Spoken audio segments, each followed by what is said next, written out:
دیکھیے ایک چیز مسلسل پڑھی جاتی ہے اور میں یہ بتانا چاہتا ہوں کہ اس کی وجہ سے ذہنوں میں یہ بیٹھ گیا ہے کہ حسین نے عباس کو اجازت نہیں دی اس لیے عباس کربلا میں نہیں لڑے. میں تو اول تو یہ ماننے کو تیار ہی نہیں ہوں، اس لیے کہ عباس معرفت حسین میں اس سطح پر ہیں جہاں معاملہ جنبش و ابرو سے بات سمجھنے کا ہو جاتا ہے، وہاں لفظوں سے اجازت کی ضرورت نہیں ہوا کرتی. اس لیے یہ خام خیالی ہے کہ حسین نے اجازت نہیں دی، اور کوئی مقتل ایسا جملہ نہیں لکھتا. جملہ صرف ایک ہے جس سے لوگوں نے یہ معنی نکالے ہیں کہ اجازت نہیں ملی، اور وہ جملہ یہ ہے کہ جب عباس آئے کہاں سے آئے وہ بھی بتاؤں گا بھی، کہ جب درمیان میں آئے ہیں اور آ کے اجازت دوبارہ مانگی ہے تو حسین نے کہا کہ پانی کی سبیل کرو. یہ پانی کی سبیل کرو کے جملے نے یہ معنی پیدا کیے ہیں کہ لوگوں نے اس سے معنی نکال لیے کہ حسین نے اجازت نہیں دی. کوئی معاملہ اجازت کا نہیں تھا. سب سے بڑی بات یہ کہ عباس لشکر کے سالار ہیں کربلا میں، اور سالار کا ایک کام ہوتا ہے فوج کو کمانڈ کرنا، دوسرا کام سالار کا یہ ہوتا ہے کہ فوج کا کوئی سپاہی اگر لڑائی کے دوران نرغے میں گھر جائے تو سالار ہی جا کے نکالے گا. لوگ کہتے ہیں عباس لڑے نہیں، کربلا کا ہر شہید ایک بار لڑا ہے. شجاعت عباس میں جملہ لے لو، دو تین شہیدوں کو چھوڑ کے کربلا کا ہر شہید ایک بار لڑا ہے. عباس ہر شہید کے ساتھ 70 بار لڑے ہیں، اور جب بھی کوئی گھرا تو حسین نے مڑ کے دیکھا عباس، اور عباس نے حملہ کیا. اور آپ کو پتا ہے جس وقت گھیرتی تھی فوجیں کسی ناصر کو تو چاروں طرف سے دیکھیں، جس نے کم سے کم بھی فوج لکھی ہے اس نے 30,000 لکھی. میرے سمجھ میں نہیں آتی لیکن مان لیجئے 30,000 ایک کے گرد نرغہ ہے. تو اب کم صحیح، لیکن جب نرغہ ہوگا ایک کے گرد 10,000 کہیں 5,000 کا تو گھیرا تنگ ہوتا ہے. ایسے گھیرے کو توڑنا مشکل ہوتا ہے. کہتے ہیں کہ جب گھیرا پڑتا تھا کسی ناصر پہ تو عباس گھوڑے کو مرتجس کو دوڑاتے ہوئے جاتے تھے اور تلوار کو لہراتے ہوئے جاتے تھے. عباس کے آنے کو دیکھ کے گھیرا ٹوٹ جاتا تھا.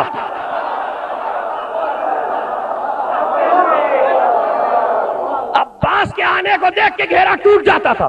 یہ تھا عباس کا عالم. اور جنگ مغلوبہ دنیا کی ہر لڑائی میں جو تلوار کی ہوگی، انفرادی جنگ افرادی پہلے ہوتی ہے، جنگ مغلوبہ بعد میں ہوتی ہے. کربلا میں تاریخ الٹ گئی، جنگ مغلوبہ پہلے ہوئی ہے، انفرادی جنگ بعد میں ہوئی ہے. 3 جنگیں صبح ہوئی ہیں جن کے بیان اس وقت مجھے نہیں کرنا ہے. بس یہ سمجھ لیجئے کہ فجر کے بعد 10,000 تیر چلے ہیں، لیکن یہ یاد رکھیے گا کہ اس کے بعد کوئی تیر نہیں چلے. تاریخ نے یہ تو بتایا کہ 10,000 تیر چلے تو کربلا پہ بادل آ گیا تھا، سب نے لکھا سایہ ہو گیا تھا، اور یہ لشکر حسین کی طرف چلے تھے. اور یہ بھی لکھ دیا کہ اس سے بہت سے لوگ حسین کے ناصروں میں قتل ہوئے. لیکن تاریخ یہ نہیں بتا سکی کہ اگر تیروں کا حملہ کامیاب تھا تو بعد میں کیوں نہیں ہوا. جنگ کے اصول ہوتے ہیں حضور کچھ، اگر ایک حملہ کامیاب ہو تو پھر وہی حملہ کیا جاتا ہے، اپنے آپ کو تھکایا نہیں جاتا. اور تیروں کا حملہ یوں بھی تھکن سے بچاتا ہے، دور سے ہوتا ہے. لیکن پھر تاریخ بتاتی ہے کہ شام تک تیروں کا حملہ نہیں ہوا. کیوں؟ وجہ بتائیے. تاریخ سوال کا جواب دے کہ کیوں نہیں ہوا. وجہ یہ اس لیے نہیں ہوا کہ جب تیروں کا حملہ ہوا تو عباس نے 20 آدمیوں کو اپنی سب سے بڑھایا، اور جو تیر انداز مقرر تھے ایک ٹیلے پر، اور جب فوج مقرر ہوتی ہے تو فوج اس طرح نہیں ہوتی جیسے آپ مجلس میں بیٹھے، سپاہی کے پیچھے سپاہی ہوتا ہے جیسے نماز کی صفیں ہوتی ہیں. یعنی پہلے پہ وار ہوگا تو اگلی صف تک جائے گا. عباس نے 20 نیزہ برداروں کو بڑھایا، اور 20 نیزہ برداروں کو بڑھا کے حکم دیا کہ یہ تیروں کا حملہ ہوا اس کا جواب دو. وہ 20 آگے بڑھے اور انہوں نے اپنے نیزے کو پوری طاقت سے اس دستے پہ مارا کہ جو تیر اندازی کر رہا تھا. تو پہلی صف کے 20 آدمیوں کو جو لگے نیزے جا کے، وہ پہلی صف کے 20 کو نہیں لگے، پہلی کو لگا اس کے پچھلے پہ گیا، اس کے پچھلے پہ گیا. ایک نیزے نے 10 آدمیوں کو مارا. ایک نیزے نے 10 آدمیوں کو مارا.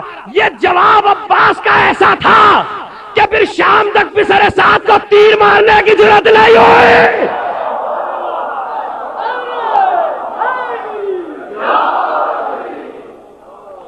شام تک تیر چلانے کی ہمت نہیں ہوئی. اب ایک ایک ناصر جا رہا ہے. جب علی اکبر، عباس اور حسین. اب یہ ذہن میں رکھیے گا کہ صبح سے شام تک کئی بار عباس گئے، حلقے کو توڑا ہے، فوجوں کو بھگایا ہے، اور فوجیں بھاگتی ہیں تو سب نے لکھا ہے کہ کوفے کی دیواروں سے ٹکراتی ہیں. اور آج بھی جائیے تو راستہ ناپ لیجئے گا کربلا سے کوفہ کا، تو کوفے کی دیواروں سے فوجیں ٹکراتی ہیں. جب عباس حملہ کر، ہوا یہ کہ خیمے کا دروازہ اور ہوتا ہے، خیمہ گاہ کا دروازہ اور ہوتا ہے. یہ بات ہمیشہ مصائب میں یاد رکھا کیجئے. بعض روایتیں خیمے کے باہر کی بیان ہوتی ہیں، بعض خیمہ گاہ کے. لوگ ملا دیتے ہیں اور کہتے ہیں خیمہ گاہ کے باہر بیویاں بے پردہ کیسے آ گئیں؟ وہ خیمے کے باہر ہوتی ہیں. وہ جو لاشیں علی اکبر پہ آئی ہیں وہ خیمے کے باہر آئی ہیں، خیمہ گاہ کے باہر نہیں آئی ہیں. یہ فرق ہمیشہ یاد رکھیے گا. خیمہ گاہ کے باہر حسین اور عباس کھڑے ہیں. علی اکبر کو بھیجا ہے حسین نے. دونوں بھائی گفتگو کر رہے ہیں. اب کوئی نہیں ہے، 3 ہے بس. دونوں بھائی گفتگو کر رہے ہیں. گفتگو کر رہے تھے کہ حملہ ہوا. یہ دونوں اس وقت ذوالجناح پہ اور مرتجز پہ سوار تھے. جیسے ہی حملہ ہوا، بھائی نے بھائی کو دیکھا، انہوں نے حسین کو دیکھا، تلوار کھینچی. ادھر سے حسین نے حملہ کیا، ادھر سے عباس نے حملہ کیا. 2 شیروں نے جو فوج پہ حملہ کیا تو کہتے ہیں وہ بھگدڑ مچی. 4000 اس حملے میں 2 بھائیوں نے کاٹ کے رکھ دیے.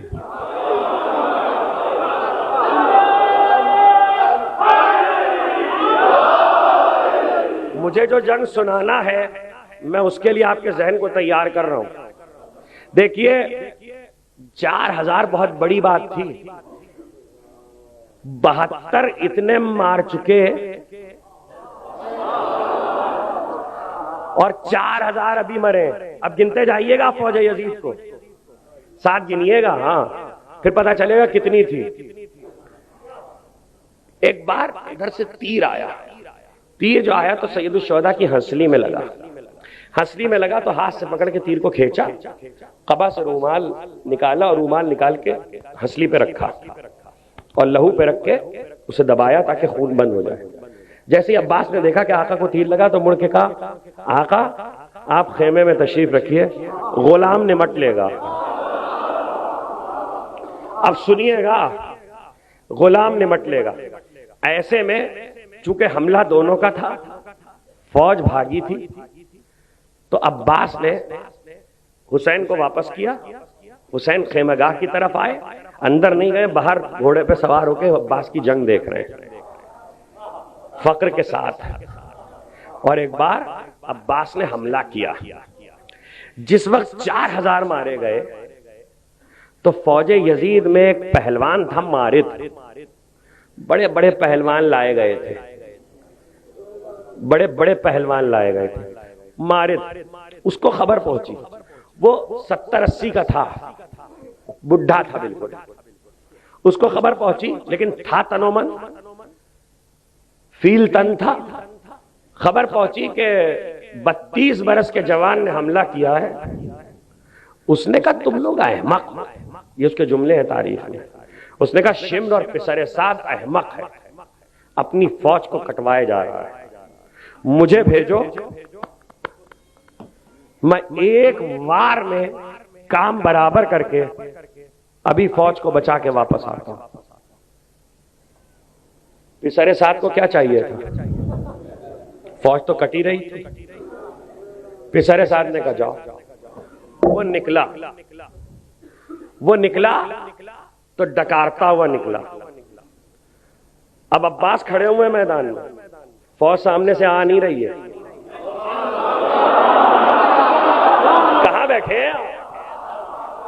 عباس میدان میں کھڑے ہوئے، فوج سامنے سے آ نہیں رہی ہے. ایک بار وہ آیا اور یہ عباس کو دیکھا. اچھا عباس علی کی طرح بلند قامت تھے، دو رکابہ گھوڑے پہ بیٹھتے تھے تو پیر زمین پہ خط دیتے تھے. اس نے عباس کو دیکھا اور عباس کو دیکھ کے کہا دیکھو تم جوان ہو اور میرے سامنے سے بچ کر کوئی گیا نہیں. بہتر یہ، ہاں میرا دل بہت سخت ہے، میں کبھی کسی پر رحم نہیں کھاتا ہوں، لیکن تمہاری جوانی اور تمہارا حسن دیکھ کے مجھے رحم آ گیا. یہ مقتل میں تاریخ میں جملے ہیں.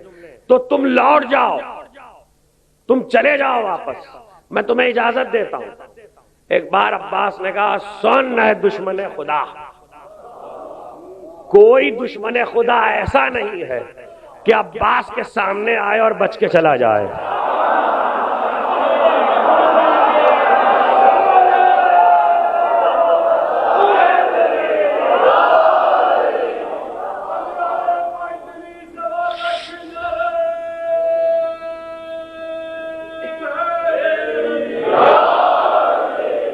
اس وقت عباس کے ہاتھ میں تلوار ہے. اب یہ منظر یاد رکھیے گا، کوئی دشمن خدا ایسا نہیں ہے کہ عباس کے سامنے آئے اور بچ کر چلا جائے. اور یہ کہہ کر عباس نے اسے حملے کا موقع دیا. اب جو کچھ اس نے کیا ہے، جس طرح وہ آگے بڑھا ہے اپنے طاقت کے غرور میں، اس کو سمجھانے کے لیے مجھے ایک مثال دینی پڑے گی، لیکن بلا تشبیہ مثال صرف سمجھانے کے لیے. ایک ہی سڑک پر ایک گاڑی صحیح ٹریک پہ جا رہی ہو اور دوسری رانگ ٹریک پر آ جائے اور دونوں فل اسپیڈ میں ہو اور دونوں اپنی اسپیڈ سے چلی جا رہی ہوں اور آمنے سامنے ہو، تو نفسیاتی طور پر اگر ایک نے اپنے رخ کو تبدیل نہیں کیا ہے اور وہ جمع ہوا ہے تو دوسرے پر نفسیاتی اثر پڑتا ہے. پہلے وہ پریشان ہوتا ہے، پھر بوکھلاتا ہے، پھر ہڑبڑاتا ہے اور آخر میں آ کے گاڑی کہیں مار دیتا ہے.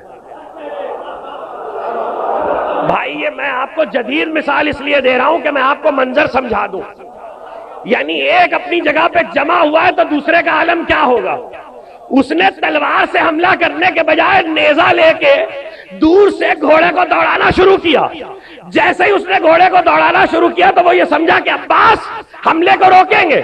عباس گھوڑے پہ یوں بیٹھے پٹری جمائے ہوئے، تلوار عباس کے ہاتھ میں ہے لیکن یہاں رکھی ہوئی ہے، تلوار یہاں رکھی ہوئی ہے اور قبضے پہ ہاتھ رکھے ہوئے، اور ایک بار وہ نیزے کو لے کے بڑھ رہا ہے. اس نے جو بڑھتے بڑھتے عباس کی استقامت دیکھی تو پہلے پریشان ہوا، پھر بوکھلایا، پھر ہڑبڑایا، اور اب جو وہ قریب آیا تو اور حیرانی کہ عباس تو جگہ سے ہلا ہی نہیں. تو اس پر نفسیاتی اثر یہ ہوا کہ جانے کیا ہونے والا ہے. عباس نے قریب آنے کا موقع دیا، جیسے ہی قریب آیا عباس نے تلوار چھوڑی، اس کے نیزے پہ ہاتھ مارا، اس کے ہاتھ سے نیزہ چھینا، نیزہ چھین کے اس پہ حملہ کیا. وہ چلایا اے شمر بچاؤ، عباس میرے نیزے سے مجھے مار رہا ہے.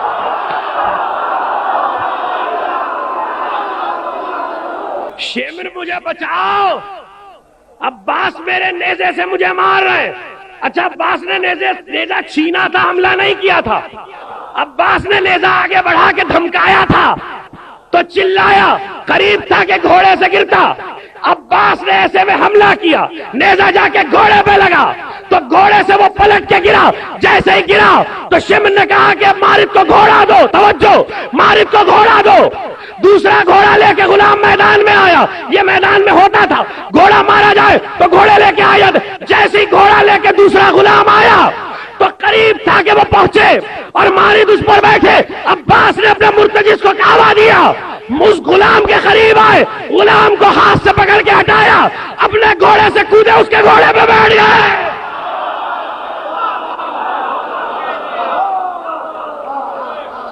اس کے گھوڑے پہ جو عباس بیٹھے، کیوں بیٹھے، عباس نے یہ عمل کیوں کیا، اس کی وجہ ہے مرتجز تو اپنا گھوڑا ہے، وہ ساتھ ہو گیا. عباس اس گھوڑے پہ بیٹھے، اس کا نام ہے تاویہ، اور عباس نے اسے کعبہ دینا شروع کیا. درمیان میں مارد پڑا ہوا ہے، یوں دیکھ رہا ہے. عباس کعبہ دے رہے ہیں، عباس کعبہ دے رہے. شمر نے پہاڑی سے دیکھا کہ عباس تاویہ پہ بیٹھ گئے. شمر پکارا عباس، اس گھوڑے کو ہم نے حسن سے چرایا تھا، مدائن میں تم نے لے لیا.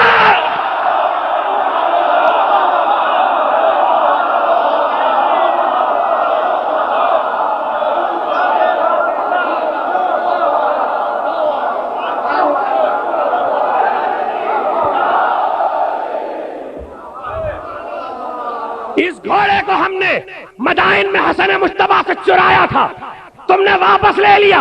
ارے جنگ سن لینا، میرا جملہ بھی سن لو۔ عباس نے گھوڑا واپس لے کے بتایا، دیر یا بجال ہم اپنی وراثت دوسروں کے پاس نہیں رہنے دیتے۔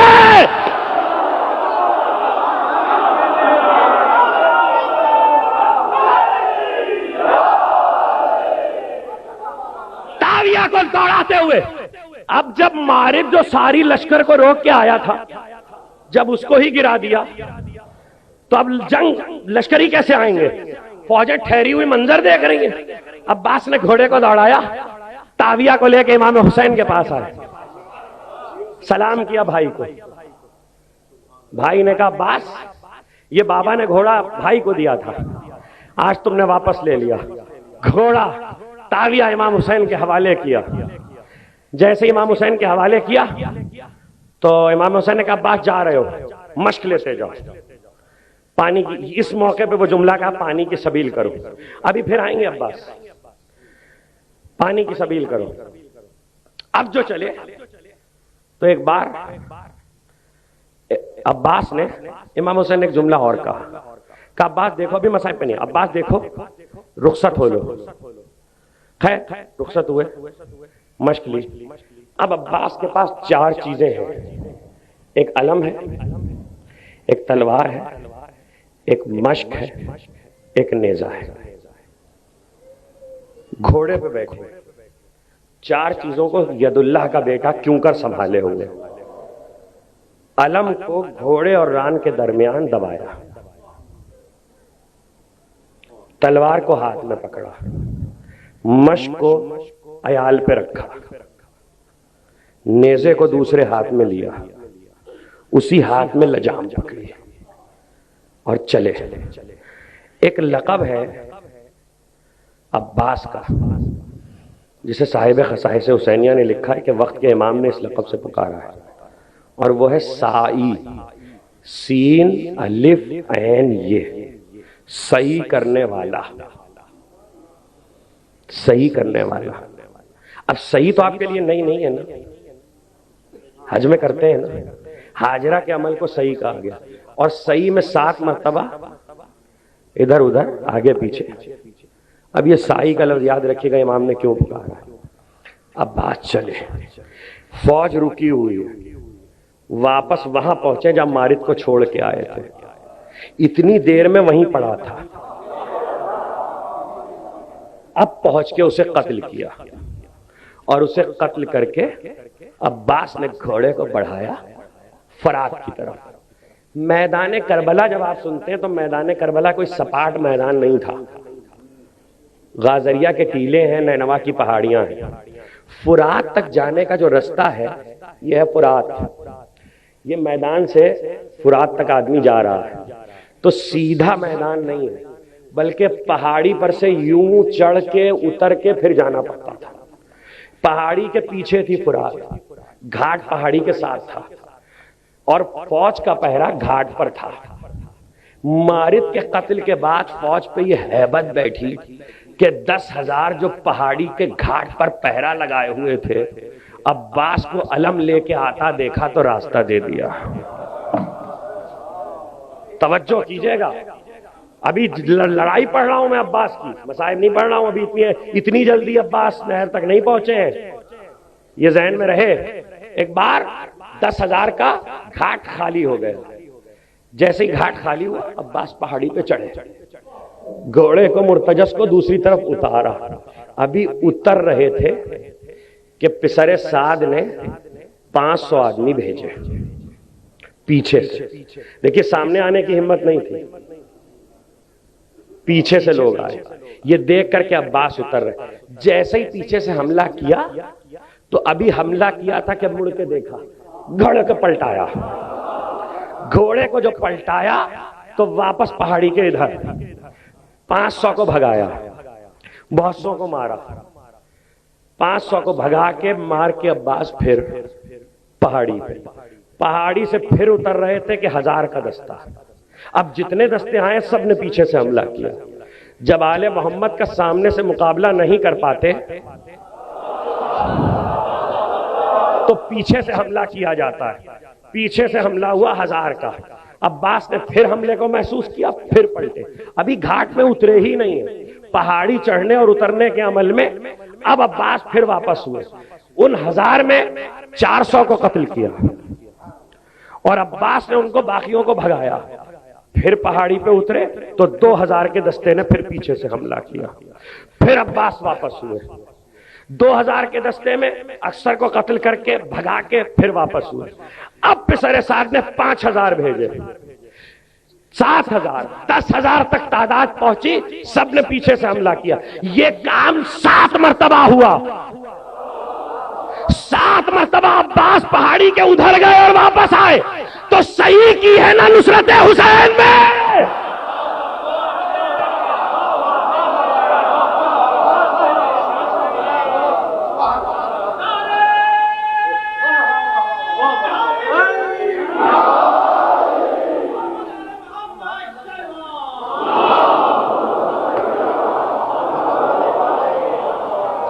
اب دیکھیے, جو لوگ کہتے ہیں کہ آخر عباس جیسا بہادر, تو پھر ہوا کیا؟ تو آسان ترکیب یہ تھی کہ لوگوں نے کہا لڑے ہی نہیں لڑے. اچھا تو پھر غالب کیسے ہوئے؟ دشمن لشکر دشمن کا کامیاب کیسے ہو پایا؟ تو اس کے لیے خود عباس کا جملہ ہے. اب اس کے بعد جو جنگ بیان کرنے والا ہوں اسے پڑھنے میں مجھے بھی مشکل ہوگی اور آپ کو سننے میں بھی, لیکن جس طرح میں بیان کر دوں بس سن کے محفوظ کر لیجئے گا, اس لیے کہ وہ مارکا ہی ایسا ہے.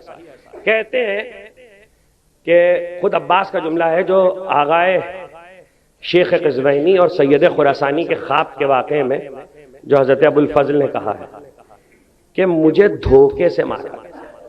میں بھی مسائل پہ نہیں آیا ہوں, مجھے دھوکے سے مارا. اگر دھوکے سے نہ مارا جاتا تو کبھی بھی لشکر یزید ہم پہ کامران نہیں ہو سکتا تھا. اچھا وہ دھوکہ کیا تھا؟ دیکھیں پیچھے سے حملہ ہو رہا تھا, 7 مرتبہ عباس نے فوجیں بھگائیں. اب کسی کی ہمت نہیں تھی کہ حملہ کر سکے, اس لیے گھاٹ خالی چھوڑ دیا گیا. عباس اترے گھاٹ میں, پانی کی سے مشک بھری, مشک لے کے عباس پلٹے, چلو میں پانی اٹھایا. اب موضوع نامکمل رہ جائے گا اس لیے یہ جملہ سن لیجئے. چلو میں پانی اٹھایا.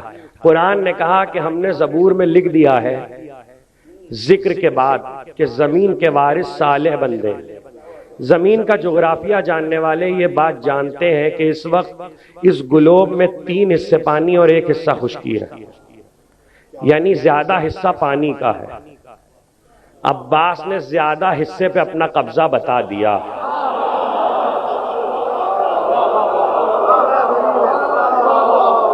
اور یہ بتایا کہ یہ ہے میراث جو اللہ کے صالح بندوں کے پاس ہے.